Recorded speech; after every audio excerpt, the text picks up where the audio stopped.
Hello and welcome to Everything Business Consulting, a podcast dedicated to creating a business consulting success.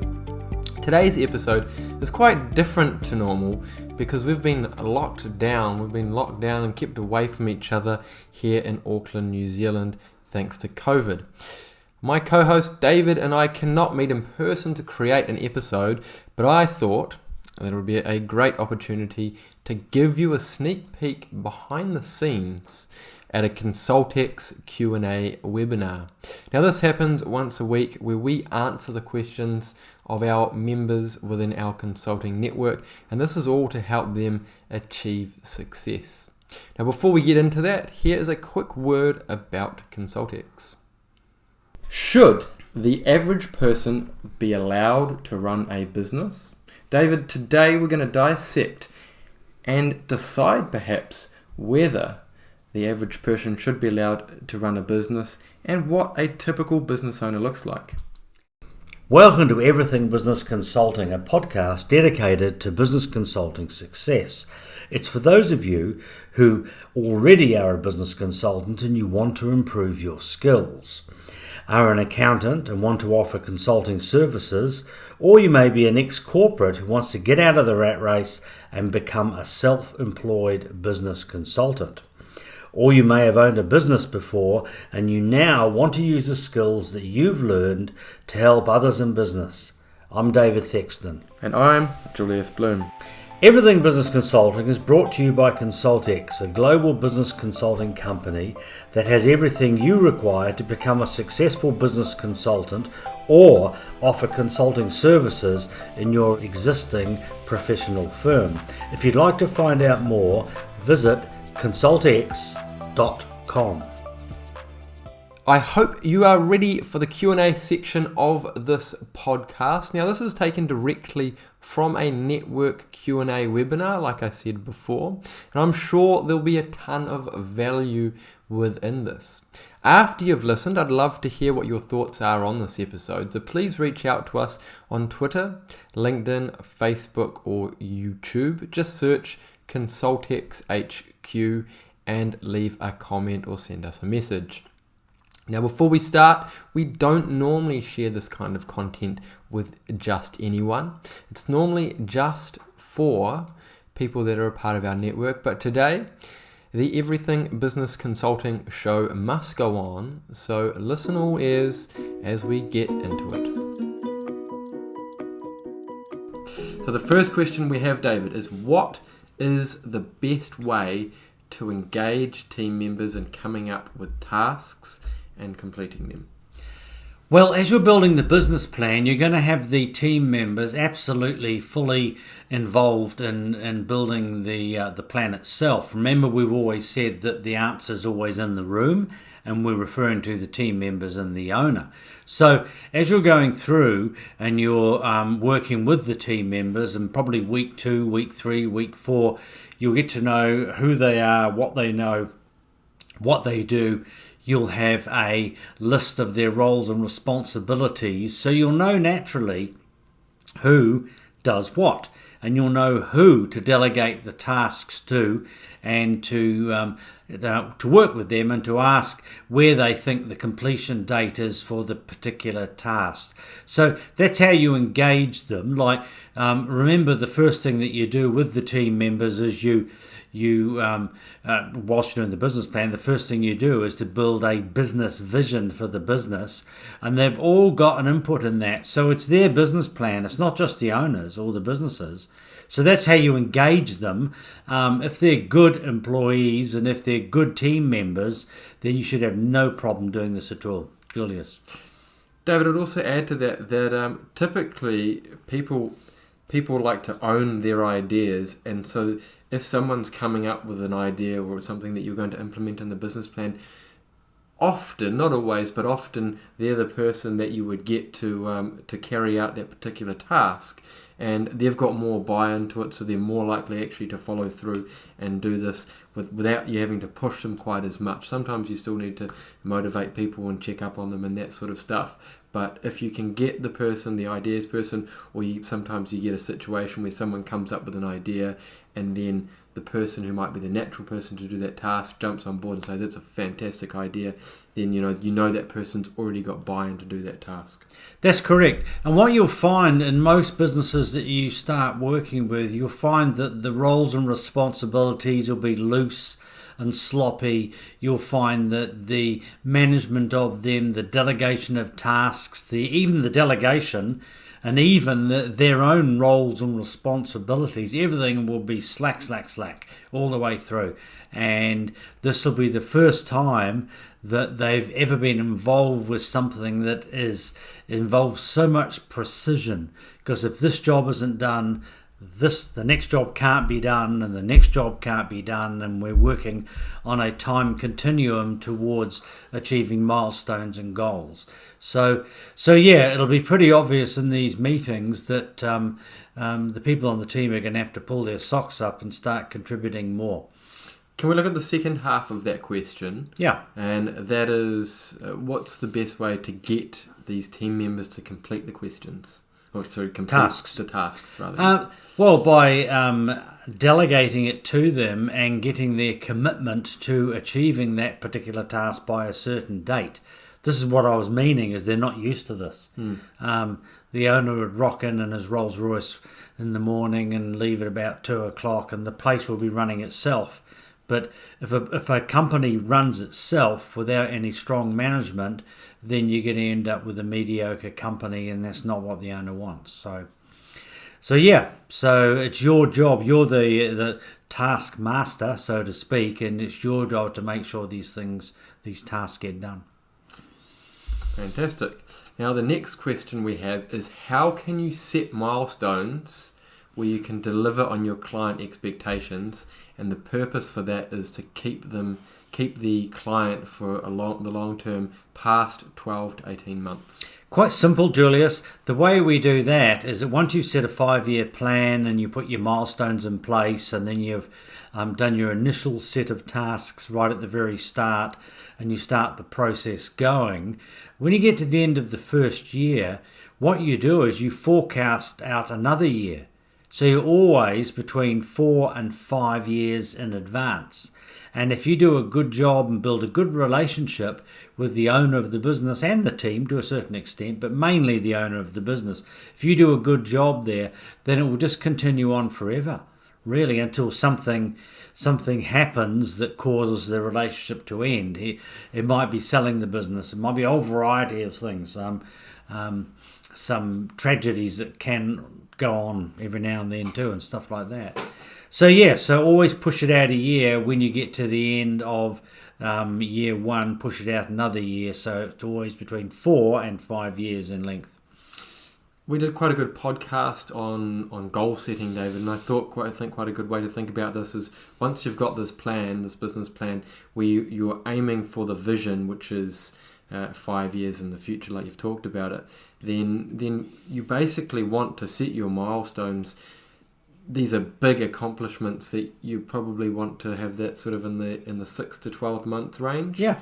So you're kind of breaking down the vision into smaller chunks, and then that's where you pick the tasks out of. So you've got these small steps, which are the tasks, to these more larger accomplishments, these milestones that you've broken down from the ultimate vision. And like you've said, if you just keep extending that out a little bit, you just keep chasing the carrot as you climb the mountain. Yep, that's right. Yep, carrot and stick, kind of. But the owners, see, as soon as you get probably 6 months in and you have your one-on-one meeting with the owners, you'll be able to show them what you as a group have accomplished in those first 6 months. And he or she will be blown away, because he won't have expected that. He's given you all this trust at the start and taken you on, and now you'll start to repay him. And that's why we have that monthly one-on-one meeting with the owner, is to be able to review what we've accomplished on a monthly basis.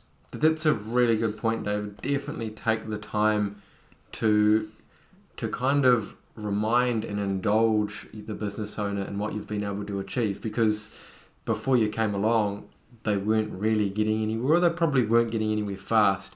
And now that you've got a lot more focus and you've got a plan and all the sort of stuff that you're there to do, you're actually going to make some serious headway. So just make sure he doesn't forget that, and he remembers the value that you're providing. And if you can continually be aiming for the future and showing them where you're getting, then there's no reason why he's not going to continue the engagement past 12 to 18 months. What's the longest in the network? It's up to 11 years now. 11 years. So, that just shows the power that if you do everything right, you can keep business owners and keep clients on for the absolute long term. Our next question, David, is what ideas are other consultants using for their 60-second BNI scripts? Well, I'm going to hand that back to you because you've been using those and reviewing those over the last few days, so it's probably... Yep, fantastic, David. So there is quite a bit of information in the ConsultX resources about BNI, the 60-second scripts, and also the 10-minute sort of scripts, and there's a few presentations in there. What we're going to do in the near future is we're going to work on that a little bit, and we're going to do a full presentation over the course of about an hour for all of the people in our network with really specific and in-depth information. But I just want to cover a few quick key points from the research that David has said I have been doing. And my personal favourite, when you've only got a short time frame, or even when you're doing a larger sort of keynote speech type thing, is to use a technique called engage, explain, and challenge. So this is basically a format where you want to do something to get the attention of whoever it is you're talking to. You could do something like you could shock them to begin with. You could ask them a rhetorical question to get them thinking, something about, are you making the profit that you want to be making out of your business? And everyone's looking around the room going, not really. And immediately they're engaged. And then you want to use probably 40 seconds of your 60-second time slot to explain what it is you do. You work with business owners over the long term to improve profit, growth, and business value, and expand on that a little bit, and then end with a challenge. So you've given them something to chew on at the start, either something that's going to shock them or I guess lay the foundation by getting them to think about it, and then set a challenge at the end where you ask them to either come talk to you or engage with you in some way, or to challenge them to have a look at their profit, whatever it is you're sort of set as the foundation of the speech.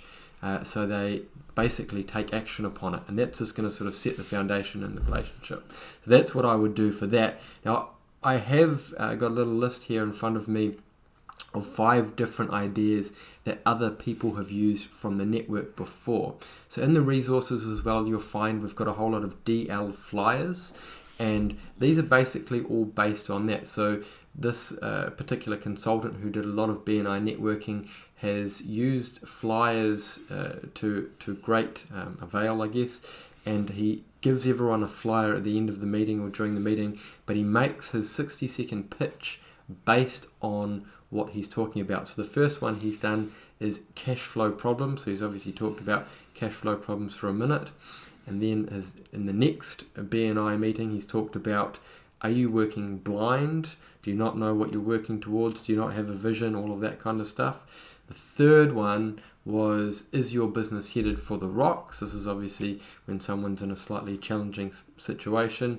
The fourth is, are you happy with how your business is progressing? And the fifth is, are you thinking about retiring? So that's kind of coming from every single different angle. He's done them all on different weeks. He's given everyone a flyer about it so they can take it away and keep thinking about it. And that's just a great example of using different media and different ways of communicating with different people and constantly being in their face. So that's a fantastic, I think, thing to do.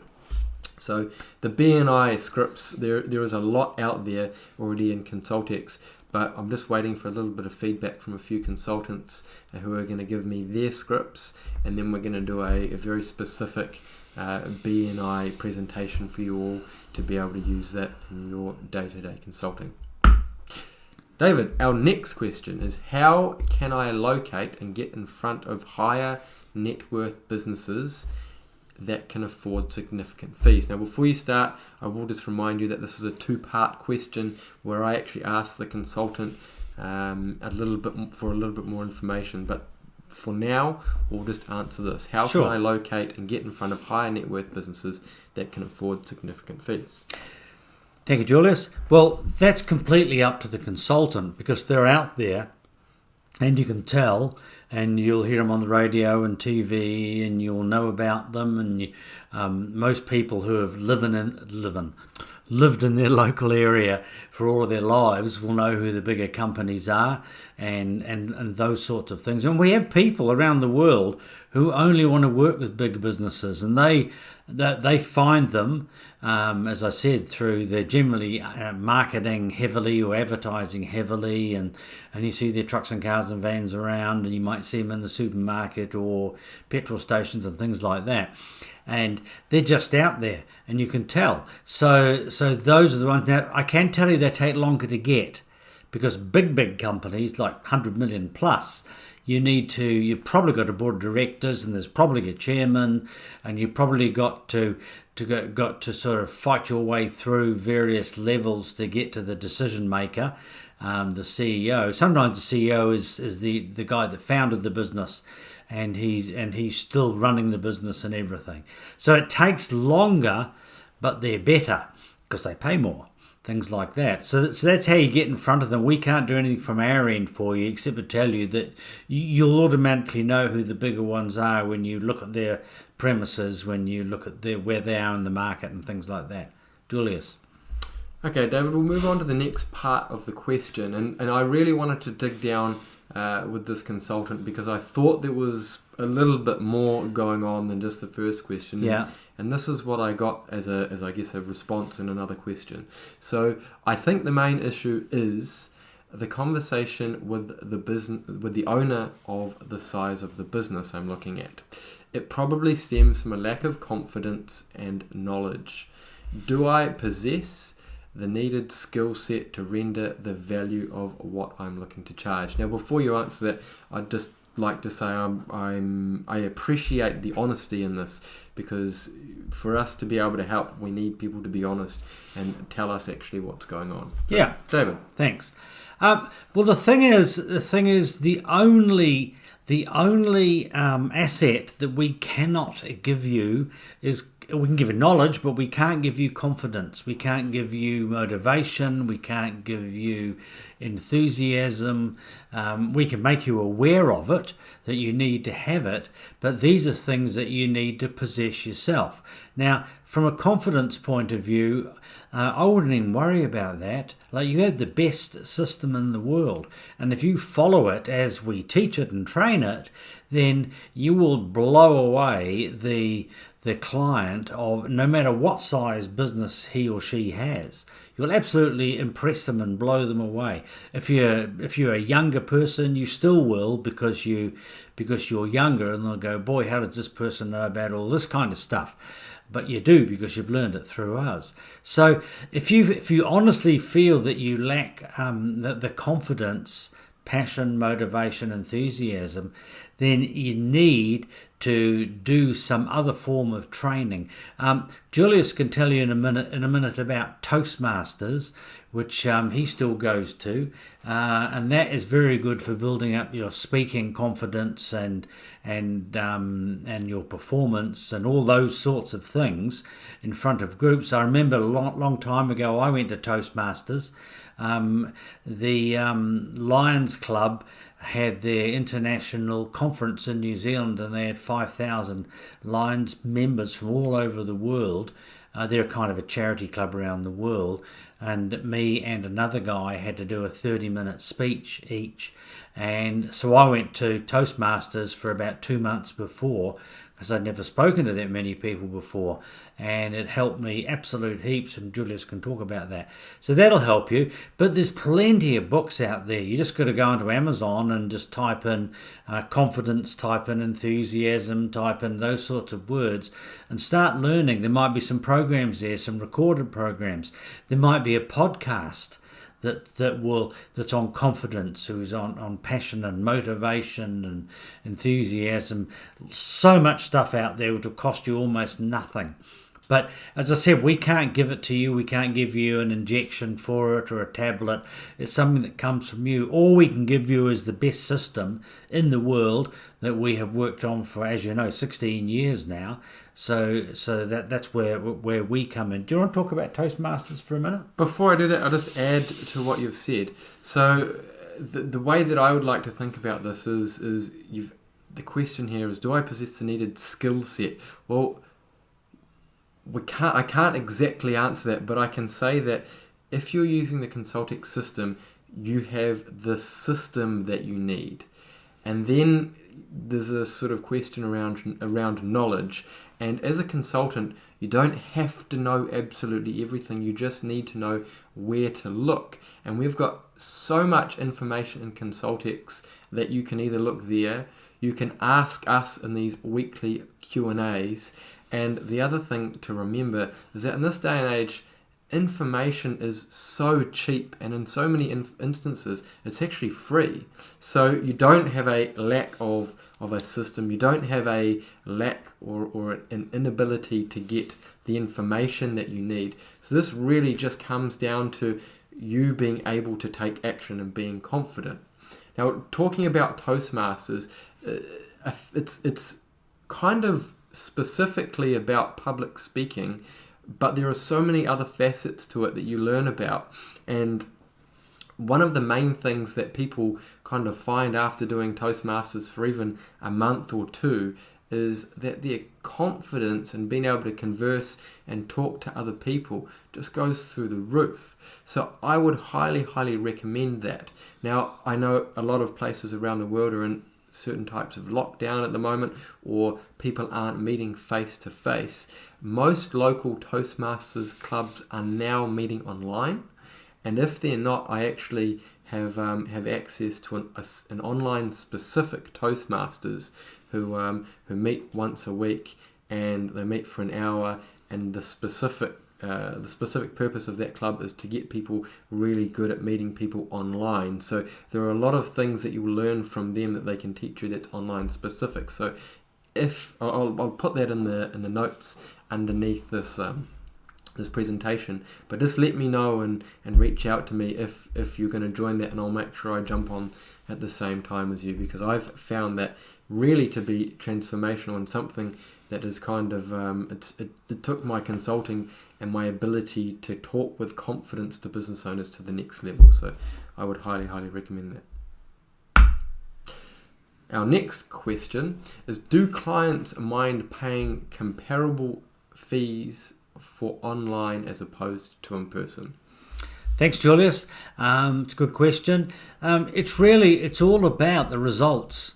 It's not whether it's online or offline. It's all about achieving results for the client. What I can say is that online is more profitable for you because you're not traveling. When you're in a face-to-face meeting, there's coffee and tea, and how's the weather, and how's Jimmy who's playing rugby for his school, and all these sorts of things. And although that's good, and although a bit of that still goes on when you're online, it does very much cut out the cost of travelling and the time of travelling, and you can cut to the chase a lot quicker, and you can get a lot more done. And they appreciate that as well, because with the clients that I had, I do remember with about half of them, there was always a concern when we had the team meeting, because the cost of it. You imagine 3-4 people at a team meeting, plus the owner, times that by 1 or 2 hours.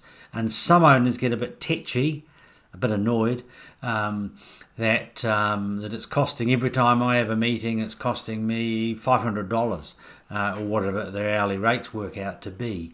So it's accepted today. Unfortunately, the COVID has changed the way we do business around the world, and we have to keep up with the play really, and keep up with the trend that's going on. And so yes, they do, and to my knowledge, they don't mind paying comparable fees for online as opposed to being in person. They actually benefit from it as much as we do. Julius. Yeah, I believe that people are paying for the value that you're giving them, and you're not giving them any less value if it's online. You need to make sure that they're aware of that, they're getting fantastic value in the exact same way you would with a normal client that you're meeting with in person. You want to be reminding them of the success and the value that they're getting out of your relationship. So it basically works in the exact same way as a normal relationship. I did have another thought on that, and it's escaping my mind right now, so I'll come back to that if I do remember that, but we'll move on to the next question for now. Now, our next question, this is a bit of a big question, but basically it boils down to, if I'm in a social situation and I'm talking about what I do, can I use something more than just the standard elevator pitch? I guess this person doesn't want to be sort of left with a very short answer when someone asks, what do you do? So David, if I was meeting you in a social situation, how would you explain what you did? Well, firstly, I would start with the elevator pitch, because you don't know what to say next until they say something to you after you've told them the elevator pitch. So there could be 100 different responses to I work with business owners to improve their profit growth and business value, and they'll come back and say maybe, well, how do you exactly do that? Or I've been running this business for 10 years and I thought I was running it pretty well, and any question you can possibly imagine they'll come back with. So you need to be ready for that, but you can go into a bit more detail. You could start finding out whether they've got a business plan, how they put the business plan together. Do they have a monthly team meeting? Are they producing regular monthly key performance indicators and financial results, and on and on and on. There's just 100 different ways you can do it, but the critical thing is what they come back to you, what their answer is or their question is after you give them the elevator pitch, because that'll tell you where to go next. And then they're just saying, can you go in a bit more detail other than your elevator pitch, really? And would it change at all if this person wasn't a business owner, if you were talking to an employee? Yes, in some cases it would be. It might be dumbed down a little bit, because it might be an employee who's a general manager and he wants to get somebody in to help the business, so you've got to sell him and to be able to get to the CEO or the owner of the business to be able to then take the benefits forward. So it will be slightly different, yes, of course. And what would you say to someone who's just working in a business? Okay, because not the owner. Not the owner, because we do know this can be a really good source of referrals. You'd say something. You talk about firstly the elevator pitch, and then you'd say we work with businesses, and the most important thing we do is we use things like a SWOT analysis and the key people in the management team to work together to really analyze the business and find out where it is today and find out where it wants to go in the future. And then, so you've got a start and you've got a finish, or a start and a destination, and then we work with the owner and his team to be able to draw a map or a business plan between where we are now and where they want to be in 5 years' time. And you'll find that with the owner and his team, all the answers are in the room, and we're able to build a pretty significant business plan for them to work towards. And then we work with businesses to make sure all of the tasks that make up the business plan that move the business from where it is today to where it wants to be, we work on all of those over the coming years. I find that normally in like a barbecue kind of or a social chit-chat type situation, people who are employees, they're all too willing to start to divulge things that they don't like about where they work. So if you were talking to them about what you do, then it's a very easy time to put in a question to them and say something like, is there anything going on where you work that you don't like, or are there any opportunities you can see for improvement, and something like that? And normally that leads you off down a long conversation where you find out that the business they're working in would be a really good place, or would be a very good prospect for you, just through some simple chit-chat. Yeah, it would be. And careful you don't go too personal though, because remember you need this guy or girl to they become your link to the owner of the business. So So you just be a little bit careful. Don't want to get too negative. No, you don't. Very good. Now, the next question that we have is, I am keen to start a YouTube channel and podcast from my consulting business, as I would like to be considered as a thought leader in the industry. Any thoughts? I would say stay away from that until you've been going for a couple of years, and until you feel really, really confident.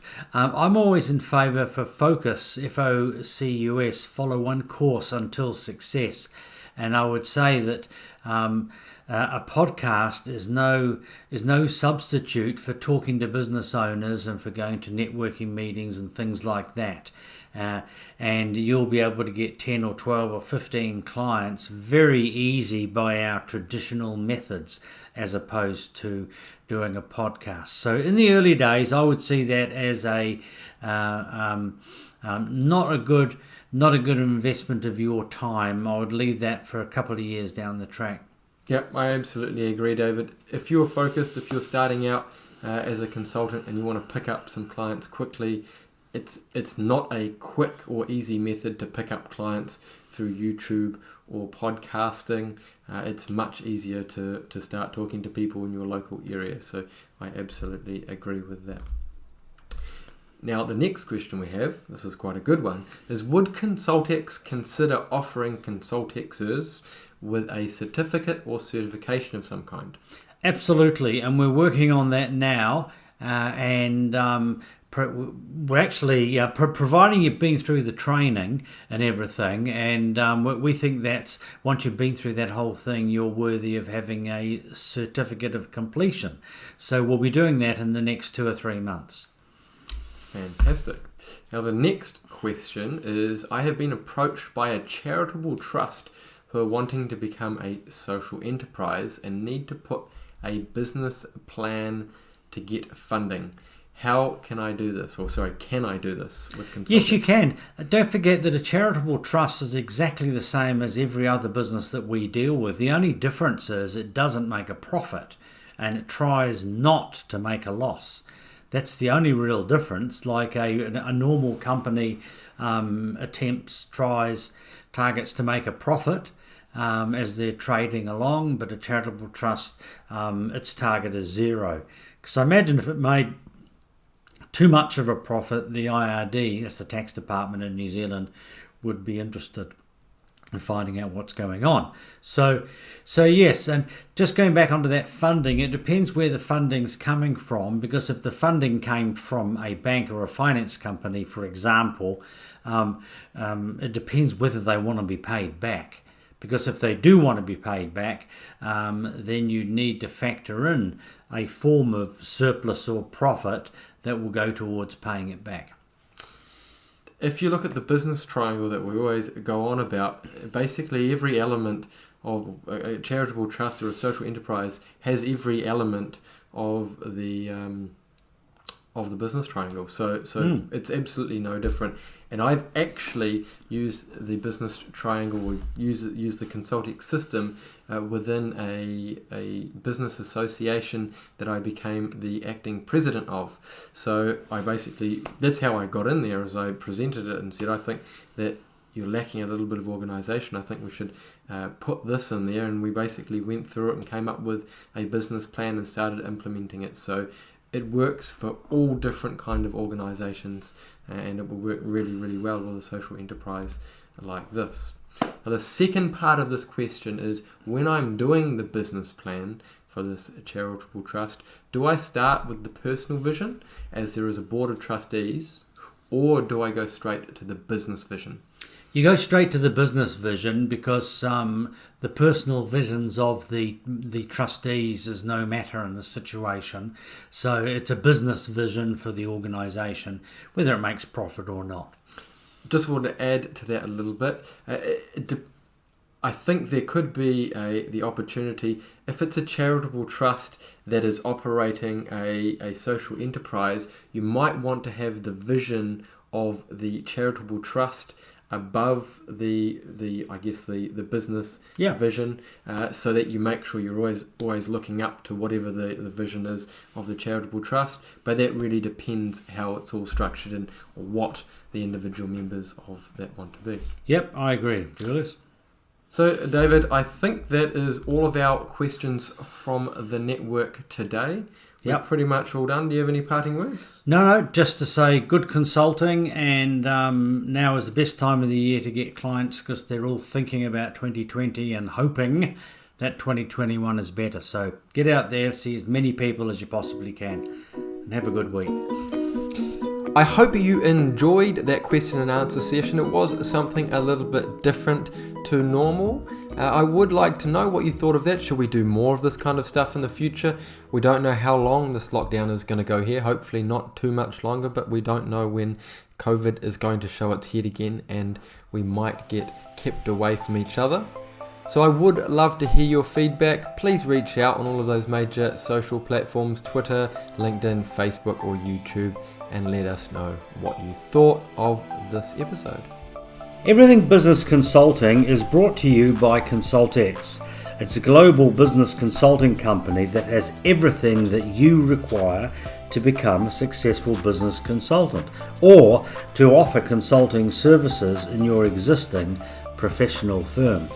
If you'd like to find out more, come visit us at ConsultX.com.